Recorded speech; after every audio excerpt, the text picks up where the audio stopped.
চলে আসলাম নতুন আরেকটি ভিডিও নিয়ে আপনাদের সামনে। আজকে দেখব কিভাবে থাম্বনেল বানানো যায়। তো চলুন সর্বপ্রথম যাব পিক্সেলab অ্যাপ্লিকেশনে। চলে আসলাম আমরা পিক্সেলab অ্যাপ্লিকেশনে। যেহেতু আজকে আমরা বানাবো ইউটিউব থাম্বনেল, সেজন্য উপরে 3 ডট মেনুতে ক্লিক করব, দেন ইমেজ সাইজ এখানে ক্লিক করব, এরপরে কাস্টমে চাপ দিব। দেন দেখেন এখানে profile picture, YouTube thumbnail banner, YouTube thumbnail, Facebook cover art.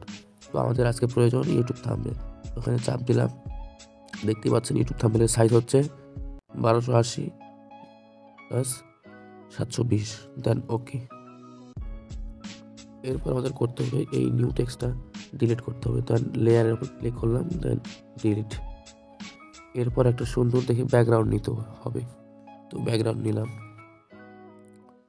এখানে আপনি নিতে পারবেন অথবা ফ্রম গ্যালারি, এখানে যে সুন্দর দেখে একটা গ্যালারি নিতে পারবেন।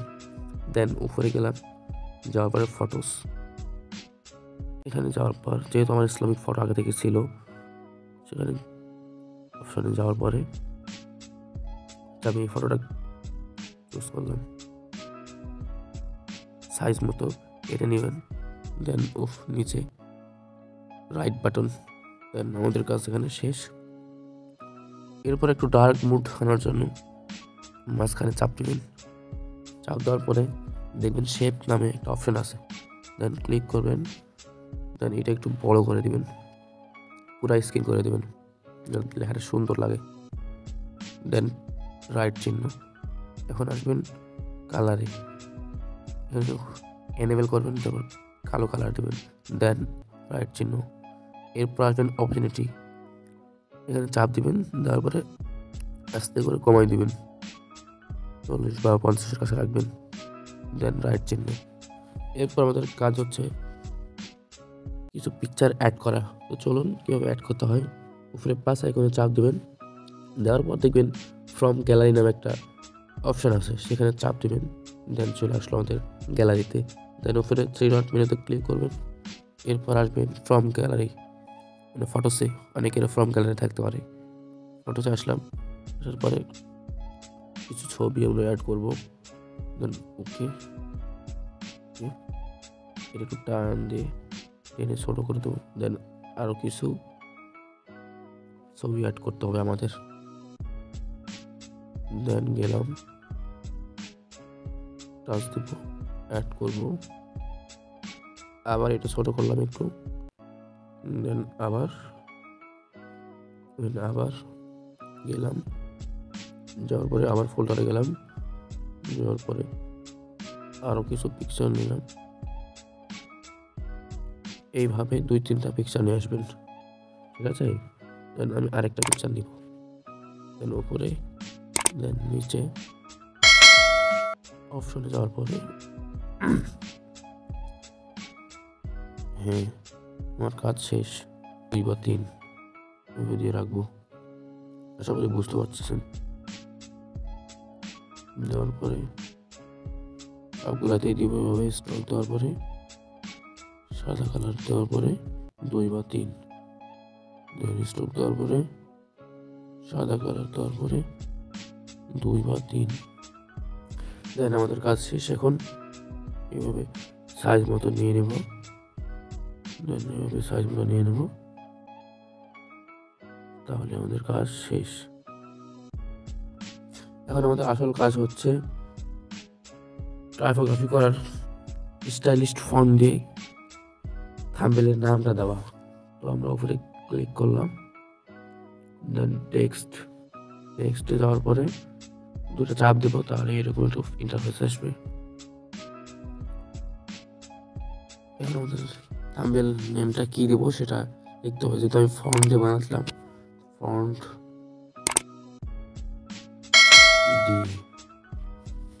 দেন ওকে, এটা একটু টান দিয়ে বড় করলাম।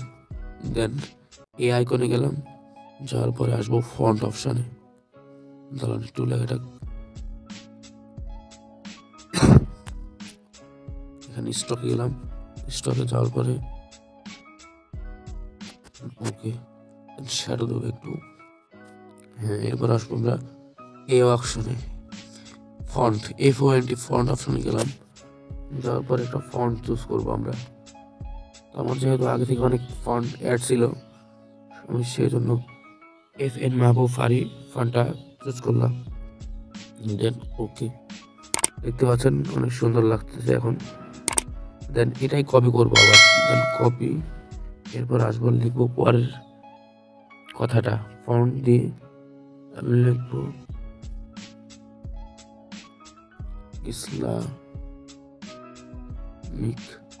ইসলামিক। দেন রাইট ওকে লিখলাম। দেখার পরে যেহেতু দুইটা ফন্টের ডিজাইন এক হয়ে যাচ্ছে, সেই জন্য আমি আরেকটি ফন্ট অ্যাড করবো এখানে।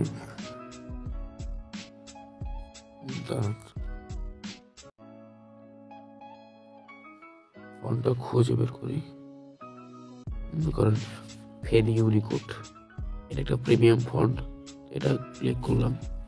দেন ওকে, দেখতে পাচ্ছেন লেখাটা অনেক সুন্দর লাগছে এখন। দেন আমি কালার চুজ করব, কালার দেব লেখাটাই। তো এখন আসবো কালারে, কালারে আসলাম, দিয়ে আমি হলুদ কালার দেব।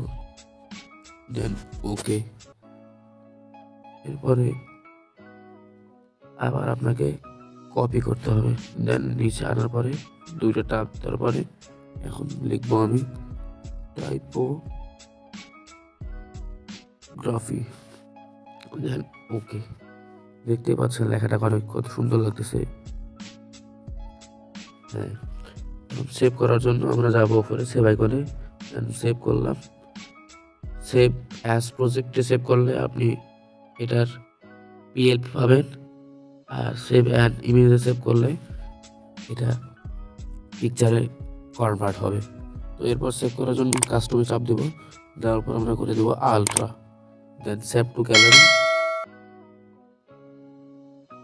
দেন গ্যালারিতে সেভ হয়ে গেছে। চলো দেখাই দিই আপনাদের, দাঁড়ান।